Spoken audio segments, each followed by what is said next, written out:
दोस्तों, एक कहानी एक गरीब की है। यह कहानी एक गरीब लड़की की है जिसका नाम गीता था। वह एक छोटे से गांव में रहती थी जहां की ज़िंदगी बहुत कठिन थी।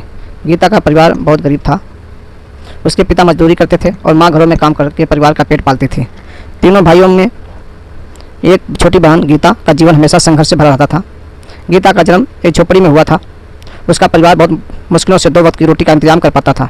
बचपन से ही गीता ने गरीबी को अपनी आंखों के सामने देखा था। उसके पास खेलने के लिए खिलौने नहीं थे, अच्छे कपड़े नहीं थे और स्कूल जाने के लिए किताबें भी नहीं होती थी। वह दूसरों के पुराने कपड़े पहनकर स्कूल जाती थी। उसका परिवार इतना गरीब था कि कई बार उन्हें भूखा भी सोना पड़ता था। गीता के पिता का स्वास्थ्य भी ठीक नहीं रहता था, जिसकी वजह से वह नियमित रूप से काम पर नहीं जा पाते थे। गीता की माँ, जो पहले ही घरों में बर्तन साफ और झाड़ू पोछा करने का काम करती थी, उन पर घर की पूरी जिम्मेदारी आ गई थी। गीता के मन में पढ़ाई की बड़ी इच्छा थी, लेकिन उसकी स्थिति उसे पढ़ाई का इजाज़त नहीं देती थी। गांव के सरकारी स्कूल में वह पढ़ने जाती थी, लेकिन स्कूल के बाद उसे अपनी माँ के साथ काम में मदद करनी पड़ती थी। हर दिन स्कूल से घर आते ही गीता को घर के सारे काम करने होते थे। फिर भी वह रात में अपने छोटे से दिए की रोशनी में पढ़ाई करती थी। उसके पास किताबें खरीदने के लिए पैसे नहीं थे, इसलिए वह अपने सहपाठियों से उधार किताबें मांग कर पढ़ाई करती थी। गीता के अध्यापक भी उसकी हालत जानते थे, इसलिए कभी कभी वह भी उसकी मदद करते थे, लेकिन समाज की बेड़ियों और गरीबी की सीमाओं ने उसकी पढ़ाई को सीमित रखा था। गीता के 3 भाई भी थे, लेकिन वो कामचोर थे। गीता की माँ हमेशा कहती थी कि वह लड़कों की जिम्मेदारी है कि वे काम करें और अपने परिवार की मदद करें, लेकिन तीनों भाइयों ने कभी यह जिम्मेदारी नहीं निभाई। वे हमेशा गांव में घूमते रहते थे और बेकार समय बिताते थे। धीरे धीरे घर की सारी जिम्मेदारी गीता के कंधों पर आ गई। गीता को एक लड़की होने के कारण बहुत से भेदभाव का सामना करना पड़ता। गाँव में लोग मानते थे कि लड़की का काम घर संभालना है और लड़के कमाने के लिए होते हैं। गीता को घर के सारे काम के साथ साथ अपनी पढ़ाई भी संभालनी होती थी।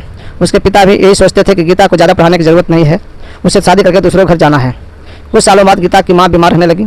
उसके शरीर में कमजोरी आने लगी और ठीक से काम नहीं कर पाती थी। परिवार की स्थिति और भी खराब हो गई।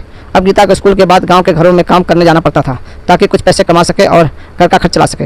माँ की बीमारी के कारण गीता को उनके इलाज के लिए भी पैसे जुटाने पड़ते थे। हालांकि गीता ने कभी हार नहीं मानी। वो अपनी पढ़ाई को लेकर बहुत गंभीर थी। उसे पता था कि अगर वह पढ़ाई नहीं करेगी तो उसका जीवन भी उसके माँ जैसा हो जाएगा। लेकिन आर्थिक स्थिति संकट और सामाजिक दबाव के कारण उसकी हालत दिन पर दिन खराब होती जा रही थी।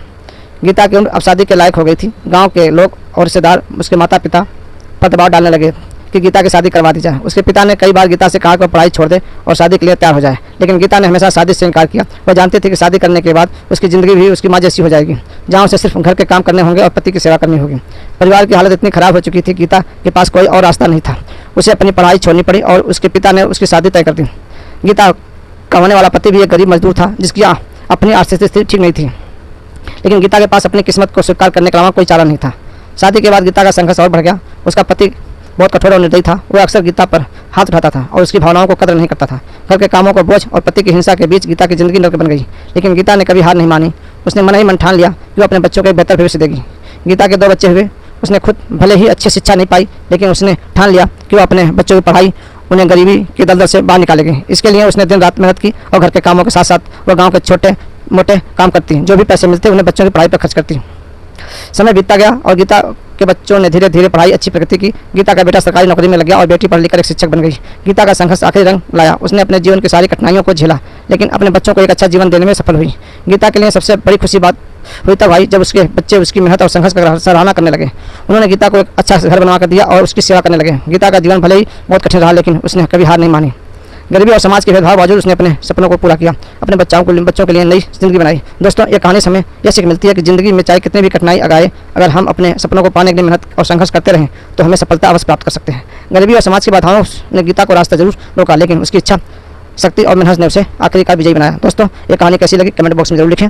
दोस्तों, फेसबुक पर देख रहे हैं फॉलो करें, यूट्यूब पर देख रहे हैं तो शेयर करें, सब्सक्राइब करें। नमस्कार, सत श्री अकाल, राम राम।